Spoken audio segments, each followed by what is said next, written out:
Hello friends, welcome back to our channel. I hope आप सभी अच्छे होंगे और आपकी तैयारी भी बहुत अच्छे से चल रही होगी। जैसा कि आपको पता ही है, मैं आपका रोज़ 8:30 बजे टेलीग्राम पे एक टेस्ट डालती हूँ। रात को 8:30 बजे, 8:30 PM, ठीक है, टेलीग्राम पे। और उसी का सुबह क्या होता है, सॉल्यूशन करवाती हूँ। ये पीछे का टेस्ट है जो पहले हो चुका है, ये कल नहीं हुआ है, ये पहले हो चुका है। उसका टेस्ट का सॉल्यूशन है जो कल हुआ है। इसका शाम को वीडियो आएगी, अब नहीं हो पाएगा वो, तो आप ये कर लेना। और इसकी जो, अगर आपको PDF चाहिए तो मेरा टेलीग्राम चैनल का जो डिस्क्रिप्शन बॉक्स में लिंक है वहाँ से आप ज्वाइन कर सकते हैं, या मुझे मैसेज कर देना अगर आप ज्वाइन ना कर पा रहे हैं, तो मैं फिर आप जो मैसेज करेंगे उसके अंदर भी लिंक सेंड कर दूँगी। तो आपको क्या करना है, वो ज्वाइन कर लेना, वहाँ PDF भी मिल जाएगी। और रोज़ जो भी TGT मैथ्स की अगर तैयारी कर रहे हैं तो उनके लिए बहुत ही फ्री ऑफ कॉस्ट है। रोज़ टेस्ट होता है, 1 PM दोपहर को होता है एक, और एक 8:30 बजे होता है। जो 8:30 बजे होता है उसकी आपको वीडियो सॉल्यूशन सुबह मिल जाता है। और जो दोपहर को होता है वो पीछे का जो होता है, मैं क्या करती हूँ, रोज़ आपको डेली पता ही है, आपको स्टडी टारगेट देती हूँ। और उसी स्टडी टारगेट के बेस पे जो भी आपको स्टडी टारगेट दिया जाता है उसी का टेस्ट होता है शाम को, कि आपने आज क्या पढ़ा है। तो आपको पूरा दिन उस स्टडी टारगेट को अचीव करने में लगाना है, और शाम को टेस्ट देकर ये देखना है कि आपने कितना अचीव किया है, ठीक है। और फिर मैं क्या करती हूँ, जो 1 PM पे टेस्ट होता है वो अपना जो मैं पीछे के टारगेट कंप्लीट कर चुकी हूँ उसके बेसिस पे लेती हूँ, ठीक है भाई। चलो फिर करें स्टार्ट। देखो, क्वेश्चन नंबर फर्स्ट है। फर्स्ट क्वेश्चन में कह रखा है कि अपने पास -1 to n mod x dx is equal to. आपको क्या करना है, इसको तोड़ लेना। -1 to 0 तो mod x क्या देगा, जैसे mod x को तोड़ते हो तो कैसे होता है, ये x जब लेस देन 0 है तो ये -x होता है, ग्रेटर देन 0 है तो ये x होता है।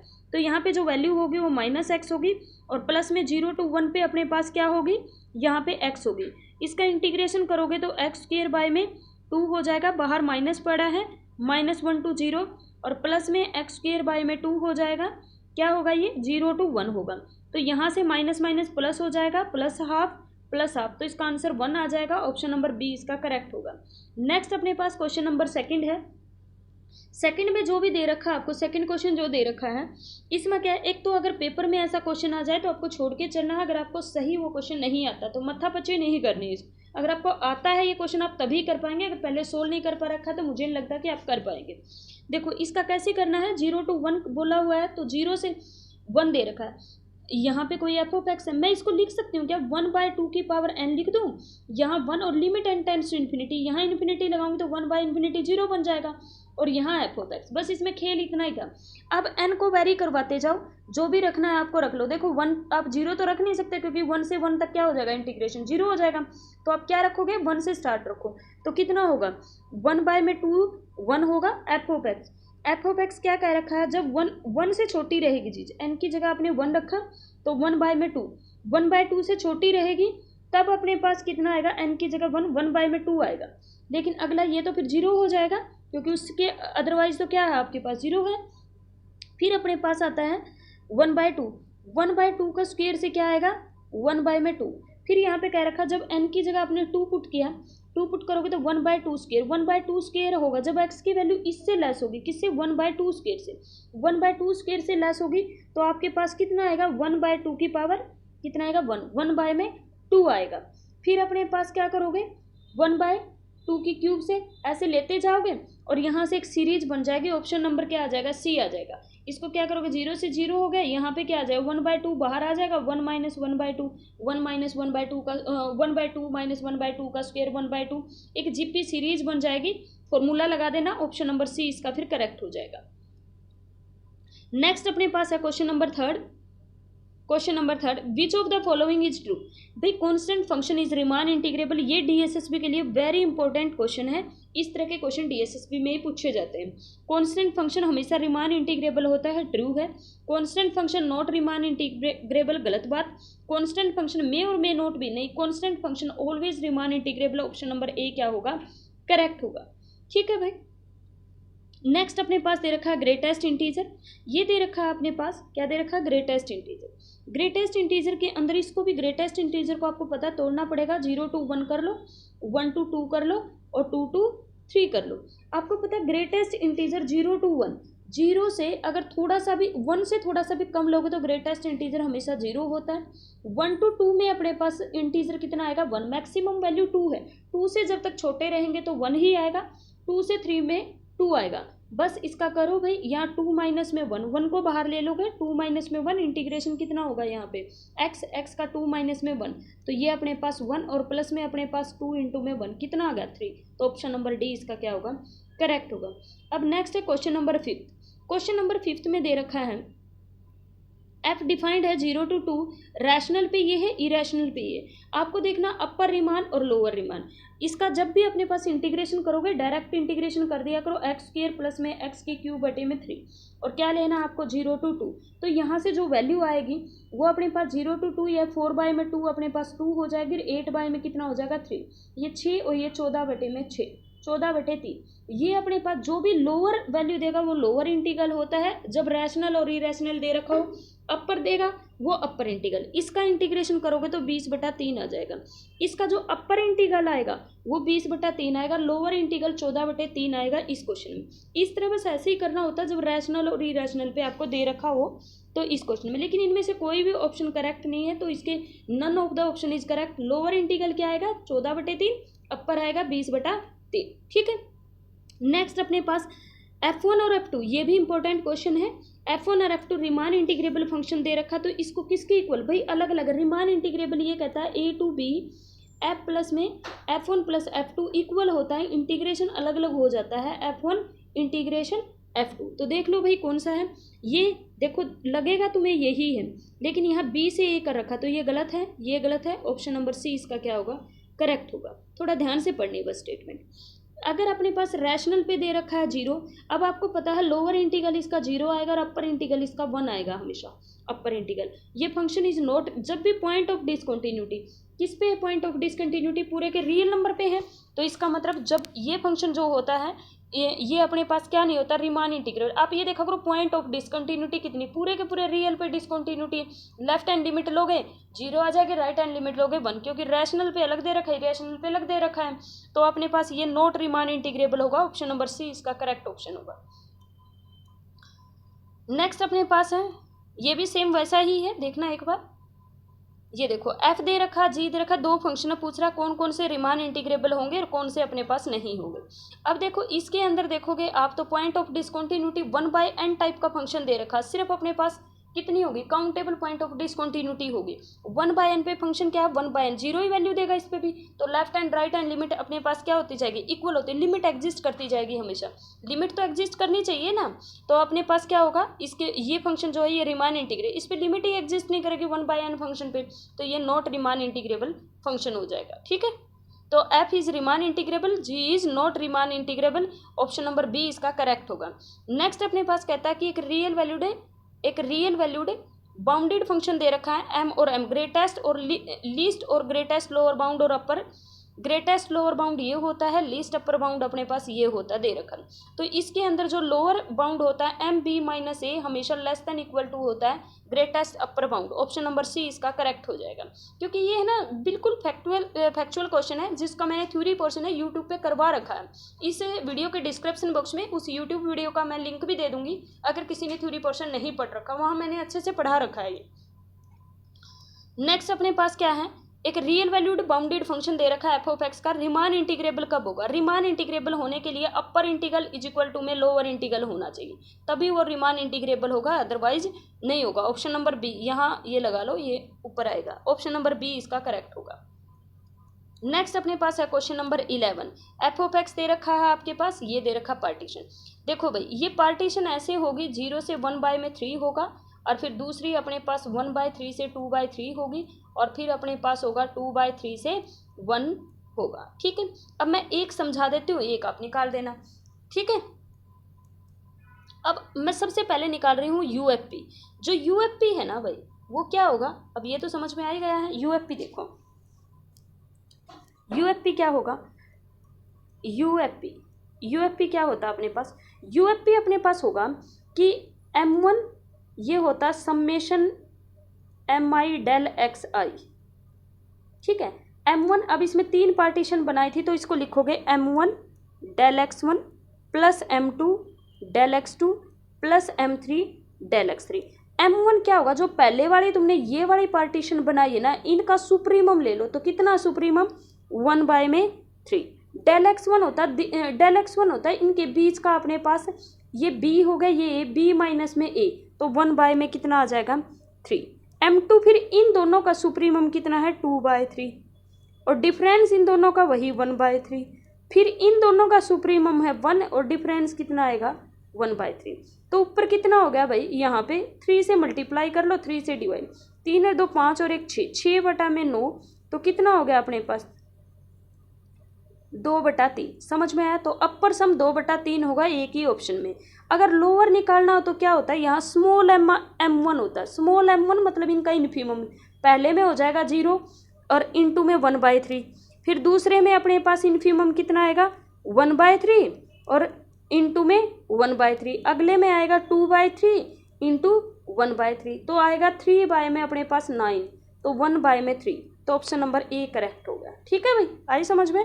नेक्स्ट अपने पास कहते हैं कि एफ ऑफ एक्स, ये दे रखा भी रैशनल पे और इरेशनल पे, इसका ना एक बनेगा अपर इंटीग्रल, एक बनेगा लोअर इंटीग्रल, एग्जिस्ट पक्का करेंगे तो ऑप्शन नंबर डी आ जाएगा। ये कह रहा है एक एग्जिस्ट नहीं करता, दोनों एग्जिस्ट करे, बट ये रिमान इंटीग्रेबल नहीं होगा क्योंकि upper integral not equal to lower integral. Upper integral not equal to lower integral होगा जब रैशनल इरेशनल में दे रखा हो हमेशा, लेकिन एग्जिस्ट पक्का करेंगे। अब ये वाला है, देखो इसका लोअर इंटीग्रल ये आ जाएगा, इसके लिए लोअर इंटीग्रल होगा, इसके लिए अपर इंटीग्रल, लेकिन ये रिमान इंटीग्रेबल नहीं होगा। F is not Riemann integrable, ये सही बात है, लेकिन दोनों एग्जिस्ट तो कर ही रहे ना, बस अलग अलग आ रहा है। F is an bounded, P1 और P2 अपने पास दे रखा है। देखो भाई ये पता है ना कि लोअर सम जब भी करते हो ना, अब ये अपने पास क्या होगी, रिफाइनमेंट होगी P2 की। जब भी लोअर सम करोगे ना, लोअर सम रिफाइनमेंट से क्या हो जाता है, इंक्रीज हो जाता है। तो P1 से लेस देन इक्वल टू होगा L ऑफ FP2, ठीक है। और अपर सम जो है वो अपने पास क्या होता है, डिक्रीज, UFP2 अपने पास लेस देन हो जाएगा LFP2, ठीक है। अब आपको क्या करना है, दिस प्लस दिस कर लो, इनको रीअरेंज कर दो, तो ये है ना जो ये इनइक्वालिटी, ये ग्रेटर देन इक्वल आ जाएगी, इसका यूज करना है। दिस माइनस में दिस कर लो या दिस प्लस दिस कर दो, जिधर कहता है उधर ले जाओ, ये इनइक्वालिटी उल्टी आ जाएगी। तो ऑप्शन नंबर सी इसका इनकरेक्ट पूछ रहा है, तो यही इसका इनकरेक्ट है। नेक्स्ट अपने पास कहता है कि इसका इंटीग्रेट, एक ही पॉइंट पे डिसकंटिन्यूटी, तो ये रिमान इंटीग्रेबल होगा भाई। रिमान इंटीग्रेबल होगा 0 से लेकर 1 तक, और एफ ऑफ एक्स की वैल्यू जो बड़ी है वो ले लो, 0 मतलब 0 के अलावा जो भी है, तो ये अपने पास कितना आ जाएगा 1 आंसर होगा। ऑप्शन नंबर बी इसका करेक्ट हो जाएगा। नेक्स्ट दे रखा 16 क्वेश्चन, ये कह रखा कि रिमान इंटीग्रेशन है तो विच of the following is correct. F Riemann integrable है तो ये कह रखा है ए टू बी, तो ए टू सी और सी टू बी, बिल्कुल अगर ए टू बी अगर अपने पास रिमान इंटीग्रेबल, इसको तोड़ सकते हो ए टू सी प्लस में सी टू बी, तो ये भी रिमान इंटीग्रेबल, ये भी रिमान इंटीग्रेबल। एफ और जी अगर रिमान इंटीग्रेबल यहाँ तो सम और डिफरेंस, मैं कह रही हूँ लीनियर कॉम्बिनेशन कुछ भी ले लो, हमेशा रिमान इंटीग्रेबल। एफ और जी अगर रिमान इंटीग्रेबल, उनके प्रोडक्ट हमेशा रिमान इंटीग्रेबल। एफ बाय जी भी रिमान इंटीग्रेबल होता है, बस जी अपने पास डिफाइंड होना चाहिए, g of x not equal to 0 होना चाहिए for any x belongs to a b, तो ऑप्शन नंबर डी यहाँ पे करेक्ट हो जाएगा। नेक्स्ट अपने पास दे रखा है कि अपने पास एफ ऑफ एक्स ये दे दिया भाई, एफ ऑफ एक्स और जी एक्स एक्स स्क्वायर, ये पूछ रहा है कौन सी थ्योरम इसमें वैलिड होगी। इसमें ना बोनेट थ्योरम और सेकंड मीन वैल्यू थ्योरम दोनों अपने पास वैलिड होगी, ठीक है। Bonnet theorem and second mean value theorem दोनों ही अपने पास क्या होगी, इसके अंदर वैलिड होगी। F of X G x is equal to X square. Bonnet mean value theorem क्या होती है अपने पास, सॉरी ये अपने पास ऑप्शन गलत है, ये कहता है both second mean value theorem and Bonnet theorem are hold, नहीं इसमें Bonnet theorem are not hold, ये आएगा ऑप्शन नंबर सी। क्यों आएगा, जो बोनेट थ्योरम है वो ये कहती है कि एक फंक्शन को मोनोटोनिक होना जरूरी है, लेकिन ये फंक्शन मोनोटोनिक नहीं है, लेकिन मीन वैल्यू में ऐसी कोई कंडीशन होती नहीं है, तो इसके अंदर bonnet theorem is not satisfied, second mean value theorem इसके अंदर वैलिड होगी। उसके अंदर क्या होना चाहिए, जो एक फंक्शन है वो ग्रेटर देन इक्वल टू 0 होना चाहिए, दोनों के दोनों रिमान इंटीग्रेबल होना चाहिए, तो ऑप्शन नंबर सी अपने पास सेकंड जो है वो करेक्ट हो जाएगा। ये second mean value bonnet theorem क्या होती है, एक फंक्शन जो होता है रिमान इंटीग्रेबल होना चाहिए, दूसरा फंक्शन मोनोटोनिक होना चाहिए और साथ में ग्रेटर देन इक्वल टू 0 होना चाहिए, वो फंक्शन नॉन नेगेटिव भी होना चाहिए, लेकिन ये मोनोटोनिक की कंडीशन को सेटिस्फाई नहीं करता है। नेक्स्ट अपने पास कहता है क्वेश्चन नंबर 18 में दे रखा है अपने पास कि दिस फंक्शन, ये दे रखा विच of the following is incorrect, ठीक है। ये फंक्शन जो है ये रीमान इंटीग्रेबल नहीं होता भाई। क्यों नहीं होता? क्योंकि जो जीरो की नेबरहुड में है ना, इसकी लिमिट एग्जिस्ट नहीं करती, फंक्शन ही एग्जिस्ट नहीं कर रहा, तो इंटीग्रेबल कैसे होता है? इंटीग्रेबल होने के लिए फंक्शन को एग्जिस्ट तो पक्का करना पड़ेगा, ठीक है। तो इसमें कह रखा है कि ये अपने पास एग्जिस्ट करता है, ये गलत बात है, क्योंकि रीमान इंटीग्रेबल है नहीं तो इंटीग्रेशन कैसे एग्जिस्ट कर जाएगा? परमिटिव इसका बिल्कुल, परमिटिव का मतलब होता है कि ये परमिटिव होगा, इसका डेरिवेटिव ये आना चाहिए। एक ऐसा फंक्शन जिसका डेरिवेटिव ये आ जाए तो वो उसका परमिटिव होगा, तो इसका डेरिवेटिव ये आ रहा है तो इस फंक्शन के लिए ये परमिटिव होगा, ये करेक्ट है।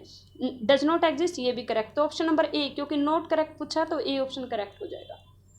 नेक्स्ट अपने पास क्वेश्चन नंबर 19, और 19 में क्या रखा है कि अपने पास एक कांस्टेंट फंक्शन दे रखा है, तो ये पूछ रहा है कि then which of the following is incorrect, कौन सा होगा? ये बिल्कुल करेक्ट है कि फंक्शन अगर रिमान इंटीग्रेबल है तो ए प्लस बी पे भी वो रिमान इंटीग्रेबल होगा। फिर अपने पास a to b f of x d x के बी माइनस में ए होगा, क्योंकि एफ ऑफ एक्स की वैल्यू के को बाहर ले लिया, बी माइनस ए, ये करेक्ट है। A to b f of x ये इनकरेक्ट है, तो ऑप्शन नंबर सी इनकरेक्ट पूछा था, यही अपने पास करेक्ट होगा, ठीक है। नेक्स्ट अपने पास दे रखा है F of X is equal to में एक्स दे रखा है 0 to 1, अगर लोगे तो एक्स 0 to 1 अपने पास ले लिया तो एक्स स्क्वायर बाय में 2 हो जाएगा, यहाँ पे 1 वैल्यू पुट करोगे तो 1/2, ऑप्शन नंबर सी इसका करेक्ट होगा। नेक्स्ट अपने पास दे रखा क्वेश्चन नंबर 21 में दे रखा कि इनकरेक्ट कौन सा होगा? कॉन्टिन्यूस फंक्शन रिमान इंटीग्रेबल होते, बिल्कुल सही बात है। मोनोटोनिक फंक्शन रिमान इंटीग्रेबल होते, बिल्कुल सही बात है।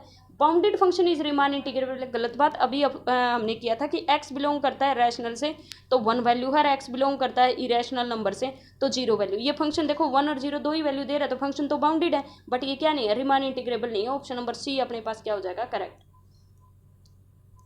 नेक्स्ट अपने पास दे रखा है कि एक फंक्शन दे रखा है 0 to a greater than 0, her F of x अपने पास एक्स स्क्वायर है, 0 to a इसका इंटीग्रेशन डायरेक्ट इंटीग्रेशन कर दिया करो बस, क्या आ जाएगा? a की क्यूब बटे में 3 आ जाएगा, ऑप्शन नंबर सी अपने पास करेक्ट हो जाएगा। नेक्स्ट अपने पास दे रखा है कि वही देखो मैंने अभी दिया, मैंने अभी बताया ये क्या नहीं होता? रिमान इंटीग्रेबल तो नहीं होता, लेकिन देखो इसका लोअर इंटीग्रल ये आ जाएगा, अपर इंटीग्रल ये आ जाएगा, दोनों एग्जिस्ट तो कर रहे हैं, तो यहाँ से कह रहा है lower upper integral does not exist, गलत बात, एग्जिस्ट कर रहे हैं, ये गलत बात। Lower both exist, option number D इसका करेक्ट होगा, दोनों एग्जिस्ट कर रहे हैं बट रिमान इंटीग्रेबल नहीं, क्योंकि upper integral not equal to lower integral, lower integral 0 आएगा, अपर इंटीग्रल करोगे तो 1 आएगा। नेक्स्ट अपने पास है क्वेश्चन नंबर 24, ये छोड़ दो, इसका ऑप्शन वैसे ए आएगा लेकिन क्वेश्चन लेंथी है इसलिए नहीं करवा रहे, पेपर में भी ऐसे क्वेश्चन छोड़ने हैं आपको। नेक्स्ट अपने पास कह रखा है कि एक फंक्शन है वो अपने पास कॉन्स्टेंट फंक्शन दे रखा, तो इनकरेक्ट बताना है। अभी हमने किया ये, तो ये मैंने दोबारा करवा दिए क्या? एक मिनट, हाँ दोबारा आ गए भाई, एक मिनट। चलो नेक्स्ट है क्वेश्चन नंबर 25, एक्स स्क्वायर दे रखा है और इसका इंटीग्रेशन करना है, तो एक्स की क्यूब बाय में अपने पास 3 हो जाएगा, लिमिट इसके अंदर 1 to 2 पुट कर दो, 7/3 आंसर आ जाएगा, ऑप्शन नंबर 3 इसका करेक्ट है। नेक्स्ट अपने पास दे रखा, कभी भी बाउंडेड इंटीग्रेबल फंक्शन दे रखा हो, एफ अपने पास क्या है? बाउंडेड और इंटीग्रेबल फंक्शन दे रखा है, इनकरेक्ट पूछ रहा है। Limit n tends to infinity, अपने पास कोस एन एक्स आ जाए या साइन एन एक्स, ये बाउंडेड और इंटीग्रेबल फंक्शन है, तो इसका मतलब कॉन्टिन्यूअस है। अगर ये फंक्शन कॉन्टिन्यूअस दे रखा है, बाउंडेड और इंटीग्रेबल मतलब कॉन्टिन्यूअस है, अगर ये फंक्शन कॉन्टिन्यूअस दे रखा हो ना तो हमेशा इसकी वैल्यू अपने पास 0 देगा, ये भी 0 देगा, चाहे या साइन एक्स ले आओ या कोस एन एक्स ले आओ, ये भी करेक्ट है, ये भी करेक्ट है, ये इनकरेक्ट है क्योंकि नॉन जीरो दे रखा है। नेक्स्ट अपने पास दे रखा है कि एफ और जी अगर बाउंडेड और इंटीग्रेबल फंक्शन है, ठीक है, F G x greater than होगा, गलत बात, लेस देन इक्वल टू होता है, इसकी प्रोडक्ट जो है वो अलग अलग खोलोगे, सम से हमेशा लेस होती है, तो ऑप्शन नंबर सी इसका क्या हो जाएगा? करेक्ट हो जाएगा। एफ ऑफ एक्स माइनस से भी लेस देन होती है, प्लस से क्या? माइनस से भी, पर ये तो फिर दोनों ही करेक्ट होंगे ना। एफ ऑफ एक्स का square minus g of x, ठीक है, ऑप्शन नंबर बी करेक्ट होगा, sorry option number b correct होगा। F of x into g x का जो इंटीग्रेशन है less than equal to f of x का square minus g x, option number B इसका correct होगा। Next अपने पास दे रखा है ई की एक्स और g x is equal to में एक्स, ये जो अपने पास दे रखा है इसमें बोनेट मीन वैल्यू थ्योरम अपने पास होल्ड होगी, बोनेट मीन वैल्यू थ्योरम इसके अंदर क्या होगी? होल्ड होगी। सेकंड मीन वैल्यू थ्योरम भी होल्ड होगी, इसके बी और सी दोनों करेक्ट है, ठीक है, क्योंकि इसके अंदर ये रहा मोनोटोनिक फंक्शन और ये अपने पास क्या होता है? रिमान इंटीग्रेबल, तो बोनेट थ्योरम इज वैलिड, और उसके अंदर तो दिक्कत ही नहीं होती, ये ग्रेटर देन इक्वल टू 0 होना चाहिए, लेस देन ये हो गया ग्रेटर देन 0, और दूसरा अपने पास दोनों के दोनों रिमान इंटीग्रेबल है तो दोनों इसके अंदर होल्ड होगी।